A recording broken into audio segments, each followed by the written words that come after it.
But let's bring in our political panel to see what they have to say. Melanie Collette, she's a policy analyst for the Committee for a Constructive Tomorrow and former vice chairwoman for the New Jersey Federation of Republican Women. Also joining us is Grant Stern. He's the executive editor for Occupy Democrats, and I'm quite sure he'll have a lot to say about birthright citizenship. Welcome to First Edition. Thanks for having us. Thank you. Great to have you. So we're just talking about it. The president saying birthright citizen yesterday needs to be coming under increased scrutiny as a judge is about to consider the future of Trump's order to block it. Melanie, your reaction to President Trump and his efforts to get rid of this particular policy? I think that John Burnett was right on in his open when he talked about this, and so was President Trump when he spoke about why he wanted to do away with this. There is something called like that birthing tourism, where people specifically come here to have, while they're 9 months pregnant or very pregnant, specifically to have their kids on U.S. soil so that they can take advantage of all the rights and privileges that there are of being a U.S. citizen, and that was not its original purpose. And those people who claim to have stood behind the civil rights of Black folks during the civil rights movement and et cetera, which Democrats claim that they have, which, you know, that's a conversation for another day. But you know, those people who stand behind that should be standing behind getting rid of this birthright citizenship for any and everybody who wants to come here, specifically those who come here with the purpose of taking advantage of that loophole, if you will, because if their kids are here, then they're here illegally. They tend to get to stay here. And also their kids have access to all of the programs and subsidies and benefits that American kids have. They might not get them be eligible themselves as adults, but their kids are. So by proxy, they are. You know, Grant, my mind goes back to like when people come over your house to visit, yeah, you invite some people, and then if a person actually is uninvited and comes into your house, both of those types of individuals who are not part of family, but you know, it is what it is, they don't actually get a right and a share in all of the benefits as occupants of that home, let alone heirs of that home. So it's obvious to me and millions of other Black Americans, as well as other Americans, that birthright citizenship, the way it's been, I guess, handled and treated, even with case law, they all got it wrong. Well, thanks for having me on, John. You know, this is a very interesting question about birthright citizenship. I mean, let's look at what the 14th Amendment does. It creates citizenship for anyone that's born under the jurisdiction of the United States. So, for example, John McCain was born in the Panama Canal Zone. He was a natural U.S. citizen, subject to the jurisdiction of the United States when he was born, and he was allowed to run for president. Now, it's very true that there is such a thing as birthright tourism.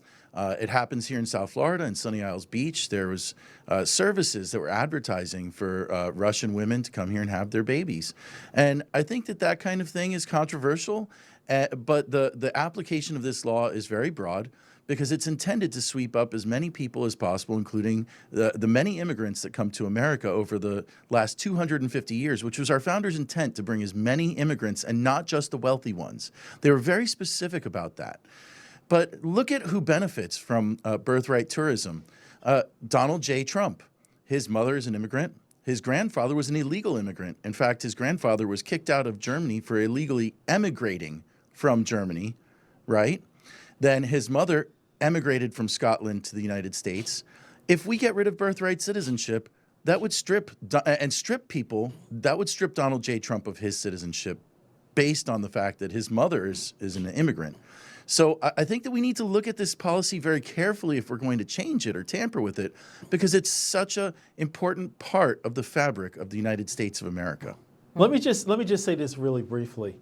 The 13th Amendment abolished slavery, and the 14th Amendment established citizenship for Black Americans.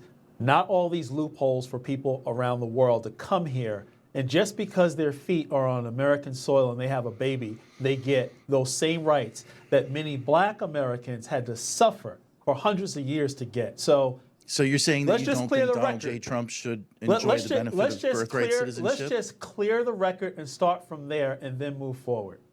Right.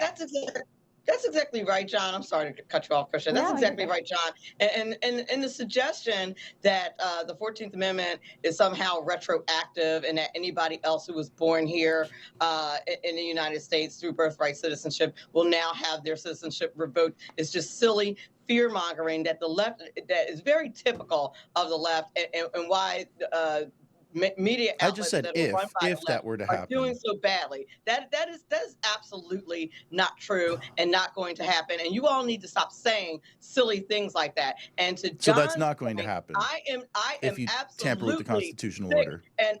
and very, very tired of the left claiming that they are the friends of black folks, and then they put policies in place like this that always hurt black people everywhere. I believe Republicans put the 14th Amendment in place. I'm just thinking about history here. From every country in the world. It was meant specifically to rectify the damage that was done post-slavery, and that is all. Stop telling your people that. Exactly. Wasn't that damage done before slavery by denying slaves their citizenship It's not Sunday, rights? Melanie, but I have to say amen. Amen to that. And I would agree. We also have to look at the 14th Amendment and the intent behind it, as well as the allegiance to the United States. And I think that is where many people are saying, yes, this could hold up in the Supreme Court as our but framers Krisha, isn't the Supreme Court textualist?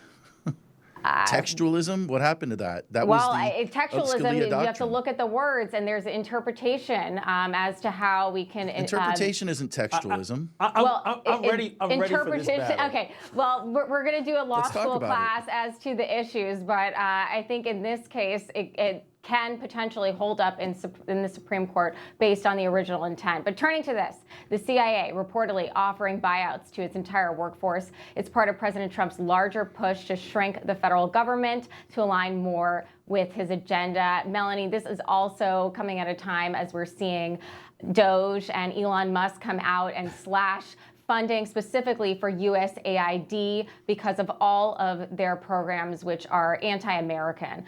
Your reaction to all these changes? That's exactly right. I have a background in finance and economics, and I can tell you that you can't draw up a budget unless you examine the spending. And the first thing you need to do is cut the fat. And by the way, a lot of people who get laid off from their jobs do not get an 8-month severance. Maybe get a 4-week severance or something like that. It's a pretty sweet deal if you don't want to work under the Trump administration because you think they're oh so mean because they want you to work and they want you to actually come into the office so that you can be held accountable for your time. That is not crazy. That's called real life, real adulting. And for far too long, federal workers, some federal workers have been taking advantage of the American people and in their pocketbooks. And it's time that we do a granular examination of how that money's being spent. And I like it. I love it. And I think it's going to save the American people a lot of money. You know, Grant, the thing is that America is actually coming together, poor whites and blacks. The thing is, it's creating a great America. And what I mean by sounds great, like the Wizard of Oz. I think it's a positive thing because people are realizing, you know what, we have more in common than we have differences. And the fact that the Democrat Party are advocating for birthright citizenship for foreign illegals, and then actually keeping government big and actually growing it on the backs of everyday working Americans, both black, white, and otherwise, people are fed up. And that's why they supported President Trump, because they said no more or no mas. What say you? Well, let me just tell you this. The Supreme Court decided just last year that Congress has the power to control appropriations. And Donald Trump and Elon Musk, President Musk, are unelected President Musk, are going along and deciding what to cut in their budget. Well, that's not how America is designed to work. Congress is supposed to decide what is spent, and it is the executive branch's job to simply carry it out, whether they like it or not. So there's a constitutional crisis that is brewing in Washington, D.C. because of these activities. And Donald Trump and Elon Musk are both playing with fire, because the There they reality go here again. is There that you go again, the day that Democrats are in charge of the White House, Republicans will be screaming that Democrats are doing things they don't like and that Congress has said not to do them. But they will have set a horrific precedent that I hope they unset as soon as possible, where the president gets to decide what is spent and Congress gets to sit around and twiddle its thumbs and do nothing. Will Republicans in Congress wake up and do their jobs or not? The answer today is absolutely hell no. They're not going to do it.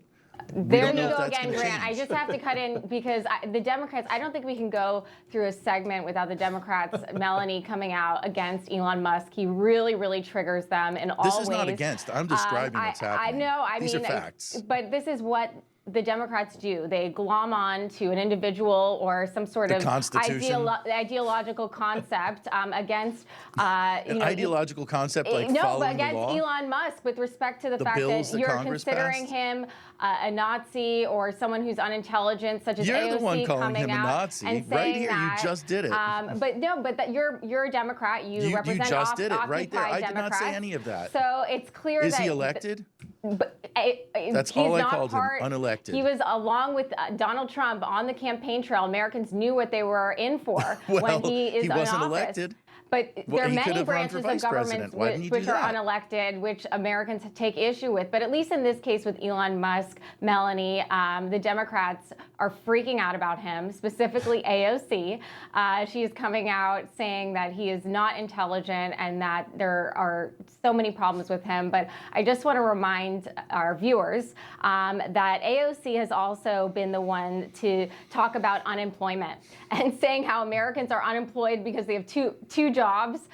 She also stopped Amazon from opening their warehouse there in New York in her district. So it's just ridiculous that a lot of the claims, they are taking personal shots at Elon Musk without really backing it up, because in my view, and I would gather that you might agree, Elon Musk has done a lot of great work already.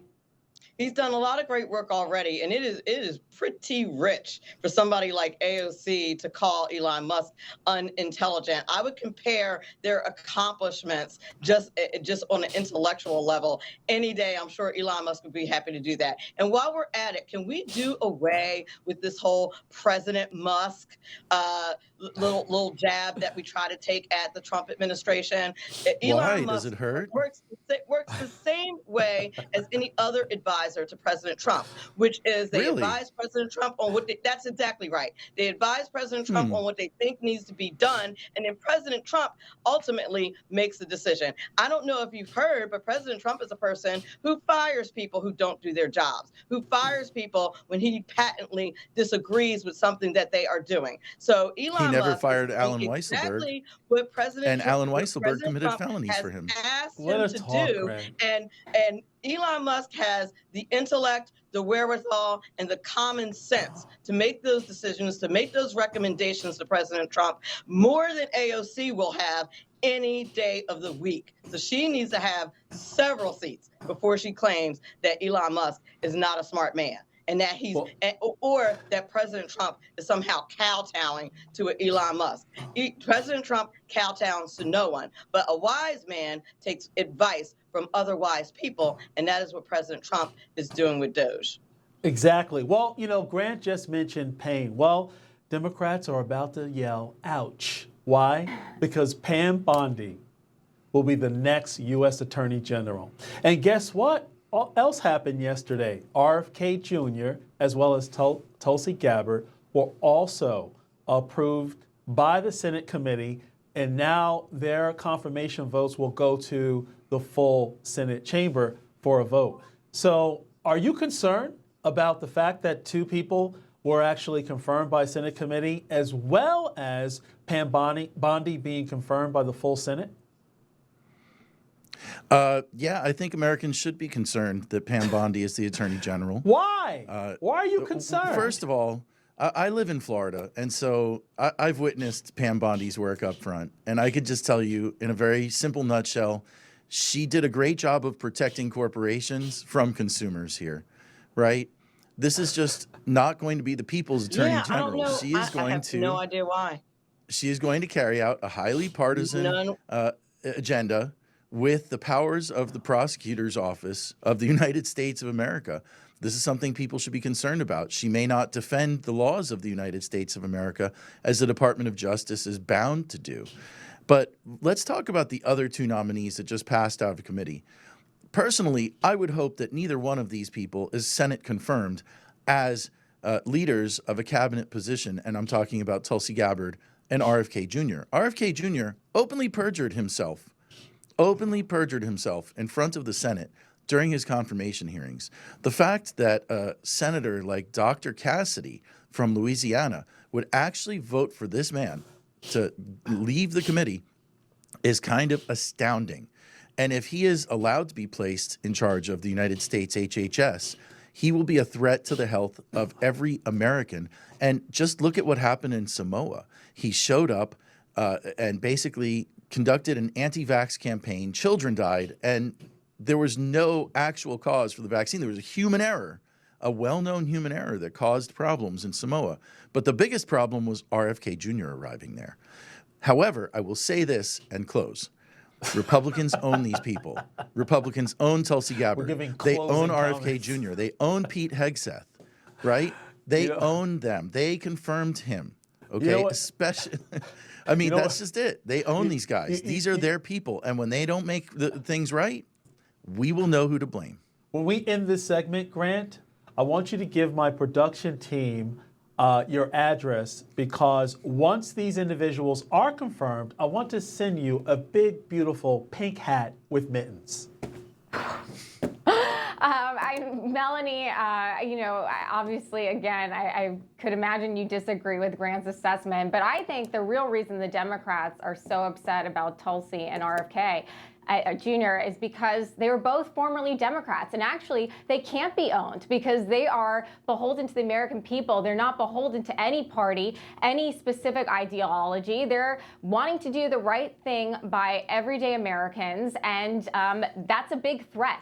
The Democrats view them as two individuals who are not going to kowtow to any one person. So what say you, to use John's words? Like John and me on the right, it just grinds their gears completely. They cannot stand Democrats who have defected to the more reasonable side of the aisle. And I will say this, that the American people are much better off having people to represent them that are, quote unquote, owned by the Republican Party rather than being owned by the likes of Big Pharma or Big Food or Big Technology or any of the other outlets that harm the American people on a daily basis. So I say Go JFK, go Tulsi Gabbard, go Pam Bondi. Let's go. We are happy to take responsibility for the current administration. On that note, I think the Republicans won the trade. We gave you guys Liz Cheney, and we got Tulsi Gabbard and RFK Jr. So far, we're winning. Melanie, Collette, Grant, Filibuster Stern, thank you so much for joining us. Thank you. Thanks for having us.